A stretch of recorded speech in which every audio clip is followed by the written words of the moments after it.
about anti-road rage dahil may panibago na namang insidente sa Valenzuela City na naglabas din ng baril ang isang SUV driver na nakaalitan ang isang motorista.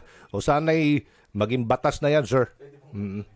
Kaya nga, Aljo, doon sa batas, yung House Bill namin, the mere fact na lumabas ka ng kotse, pinagmumura mo, is already road rage, pwede ka ng kasuhan kasi hindi mo man sinaktan yung driver na nakaalitan mo o biktima, pero binigyan mo naman siya ng anxiety, ng stress, ng trauma, lalo na pagkasama niyang anak mo, dapat kasuhan ka na kahit na hindi na nagkaso yung kalaban mo or nagkaaregluhan kayo or natakot dahil dibaril ka.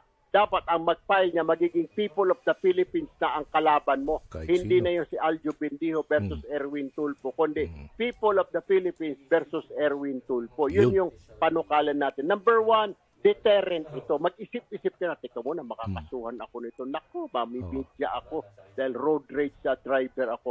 Pangalawa, makakatulong ito doon sa mga maliliit na kababayan. Kaya nga sinabi ko doon sa bill ko na yon, let us, sa aking privilege speech, let us stop this culture of impunity wherein the powerful, the rich, the armed people go scot-free. Tama na, paring Aljo, partner niya. Itong batas na ito, kailangan ipasa para matigilan, matuldukan na itong kalukuhan na ito sa kalsada. By Aljo.